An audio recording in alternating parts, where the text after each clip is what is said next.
जी, अब आ जाइए आप यहाँ पर।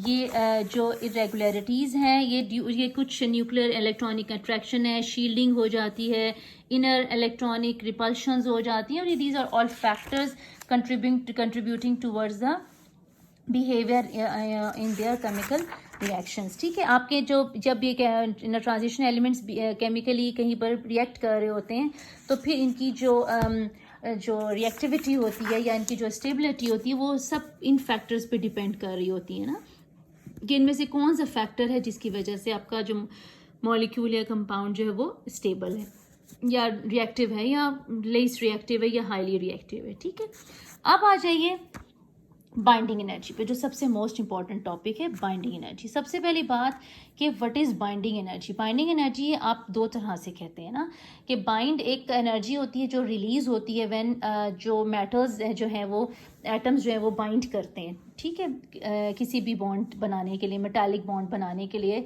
जब मेटल एटम्स जो होते हैं वो एक दूसरे के नज़दीक आते हैं, जो एनर्जी रिलीज होती है उसको हम बाइंडिंग एनर्जी कहते हैं। और इन अदर वर्ड्स जो एनर्जी रिक्वायर्ड होती है जो to separate these two metal atoms from the metallic bond.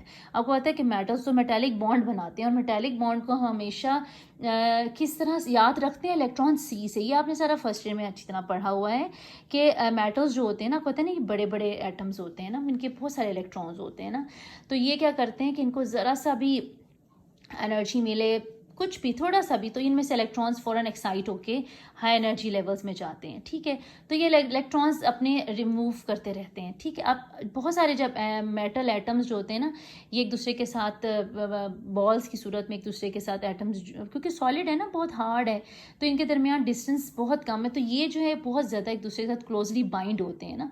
जब बाइंड होते हैं ना सारे एटम्स, तो इनके जो शेल्स होते हैं ना, आउटर मोस्ट शेल्स, वो क्योंकि बहुत बड़े बड़े इनके एटॉमिक नंबर्स होते हैं ना, तो जो इनके आउटर मोस्ट शेल्स होते हैं ना, वो न्यूक्लियस से काफ़ी दूर चले जाते हैं, तो वो इलेक्ट्रॉन बहुत ज़्यादा फ्री हो जाते हैं कि वो इजीली हल्की सी भी एनर्जी निकलेगी तो वो मिलेगी, तो वो फ़ौरन से अपने शेल से निकल जाएंगे और मूव करना शुरू हो जाएंगे दूसरे एटम की तरफ। इसी तरह अगर बहुत सारे एटम्स जो हैं मेटल्स के, वो इलेक्ट्रॉन्स निकालना शुरू कर दें, इसी तरह से रिलीज़ करेंगे, तो आप सोचें एक समंदर बन जाएगा इलेक्ट्रॉन का। आप आइडेंटिफाई नहीं कर सकेंगे कौन सा इलेक्ट्रॉन किस एटम से निकला है, तो एक इलेक्ट्रॉन सी सा बन जाता है, समंदर बन जाता है इलेक्ट्रॉन का, जिसमें ये मेटल एटम्स होते हैं ना, सारे तैर रहे होते हैं। ठीक है, तो अब क्या होता है कि जो ये ही सब कुछ मेटालिक बॉन्डिंग होती है ना, this is the metal bond. ठीक है, जितना आसानी से दे देगा इलेक्ट्रॉन, जितने ज़्यादा निकलेंगे उतनी ज़्यादा जो है आपकी स्ट्रॉन्ग बनेगा, स्ट्रेंथ इंक्रीज़ करेगी, और जितने ज़्यादा नंबर ऑफ़ अनपेयर इलेक्ट्रॉन्स निकलेंगे उतना ज़्यादा स्ट्रेंथ ऑफ बॉन्ड बढ़ेगी, उतनी ज़्यादा बाइंडिंग एनर्जी बढ़ेगी। ठीक है, तो अगर हम यहाँ पर कंसिडर करें, यहाँ पर हम अगर देखें नंबर ऑफ़ अनपेयर इलेक्ट्रॉन्स को, तो हमारे पास मैक्सिमम अनपेयर इलेक्ट्रॉन्स कहाँ आ रहे हैं बच्चों? क्रोमियम के ऊपर।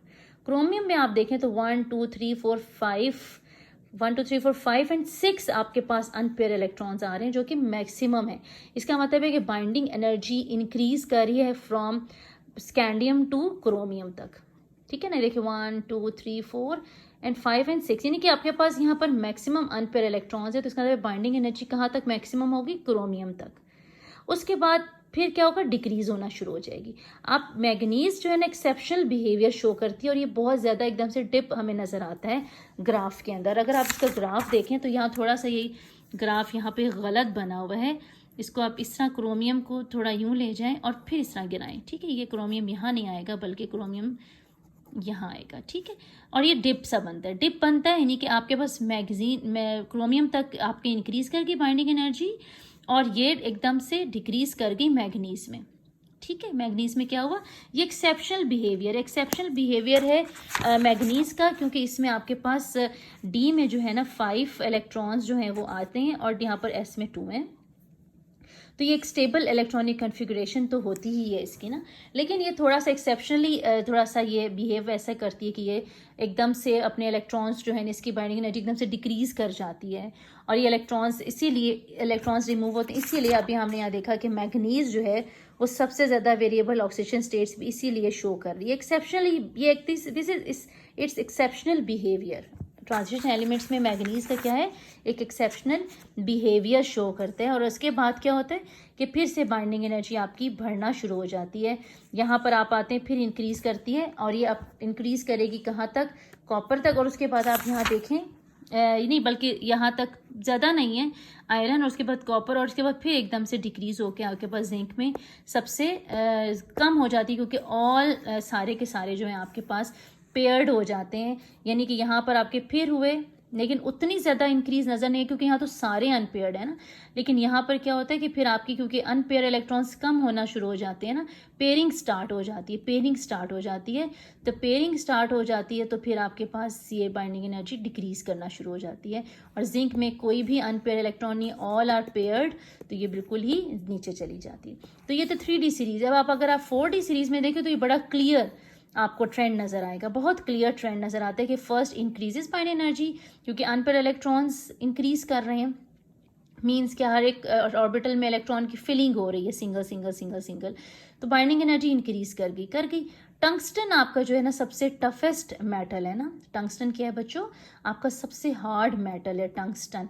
टंगस्टन और टाइटेनियम, ठीक है, टाइटेनियम इधर है और टंगस्टन इधर है, ये दो आपके पास मेटल्स होते हैं ना, सबसे ज़्यादा हार्ड मेटल्स आते हैं। तो टंगस्टन पे जाके आपकी मैक्सिमम होगी बाइंडिंग एनर्जी और उसके बाद आप देखें तो एकदम से डिक्रीज है, क्योंकि आपके पास क्या हुआ कि अब आप पेयरिंग स्टार्ट हो गई। यहाँ पर क्या था, अनपेयरिंग, यहाँ अनपेयर इलेक्ट्रॉन्स, उसके बाद क्या हुआ, पेयरिंग स्टार्ट होगी, पेयर होते गए, पेयरिंग होते होते फिर एंड पे मरकरी में आके बिल्कुल ही जीरो हो गया। इसमें मरकरी जो है ना आपको मालूम है कि ये वो मेटल है जो लिक्विड स्टेट में पाया जाता है ना, क्योंकि इसमें बाइंडिंग एनर्जी सबसे कम है। यानी कि ये इतना, क्योंकि बाइंडिंग एनर्जी कम है तो इसकी जो हार्डनेस है वो भी कम है। तो ये समझें कि ये लिक्विड फॉर्म में पाया जाता है, सॉलिड नहीं है। इसके अंदर जो फोर्स ऑफ इंटरमॉलिकुलर अट्रैक्शंस हैं, वो अट्रैक्टिव फोर्सेस वो काफ़ी कम है as compare to other metals, ठीक है। तो मरकरी आपका सबसे ज़्यादा जो है उसकी कम है बाइंडिंग एनर्जी, और वो इसीलिए जो है उसकी जो स्टेट है वो भी लिक्विड स्टेट है। तो ये वेरिएशन इन बाइंडिंग एनर्जी आपको यहाँ नज़र आती है और ये सब डिपेंड कर रही है सारी। अच्छा, फिर इसी तरह वेरिएबल ऑक्सीडेशन स्टेट्स भी बिल्कुल इसी पैटर्न पर है। अगर आप यहाँ देखें तो यहाँ 1 है तो ये आपके पास नजर आए है, पर आपके पास 4s2 3d1 है तो ऑक्सीडेशन स्टेट है आपकी 2 और 3। इसी तरह 1 2 3 4, तो आपके पास जितने जितने इलेक्ट्रॉन्स हैं उसी हिसाब से आपके पास ऑक्सीडेशन स्टेट्स आती हैं। 2 तो आ ही रही है क्योंकि 4s में 2 है, वो तो 2 तो पहले निकल ही जाएंगे ना, 4 है नहीं, क्योंकि वो छोटा शेल है और बाहर है तो वो 2 इलेक्ट्रॉन तो गए। उसके अलावा आपके पास एक जगह 3 भी है, फिर 4 है, फिर 5 है और फिर 6 है। और मैग्नीज में जाके फिर 7 के 7 इलेक्ट्रॉन यानी कि D5 और 4s2, ये 7 के 7 जो हैं ये इसके निकल सकते हैं, यानी +1 से लेके +7 तक की ऑक्सीडेशन स्टेट यहाँ पर पॉसिबल है। उसके बाद फिर कम होना शुरू हो जाती है क्योंकि पेयरिंग स्टार्ट हो जाती है। जैसे जैसे इलेक्ट्रॉन इंक्रीज आते जाते हैं, एटॉमिक नंबर बढ़ता जाता है, इलेक्ट्रॉन्स होते हैं वो आते हैं तो वो पेयर होना शुरू हो जाते हैं ऑर्बिटल्स में। तो पेयर होना शुरू होंगे तो फिर आपकी जो ऑक्सीडेशन स्टेट है वो फिर कम होना शुरू होगी और आपके पास जिस तरह यहाँ 3 है तो फिर 3 4 5 है, फिर आपके पास 3 4 और फिर आपके पास 3 और आखिर में जिंक में सिर्फ 2 रह जाएगा कि जो 4s2 वाला है यही इलेक्ट्रॉन्स निकल जाएंगे। ये आपके पास जो D10 है ये आपका स्टेबल इलेक्ट्रॉनिक कन्फिगरेशन है, स्टेबल इस वक्त है शेल, तो ये इसमें से निकालना इलेक्ट्रॉन को बहुत मुश्किल है। तो आपके पास ऑक्सीडेशन स्टेट का पैटर्न आता है ट्रांजिशन एलिमेंट्स में।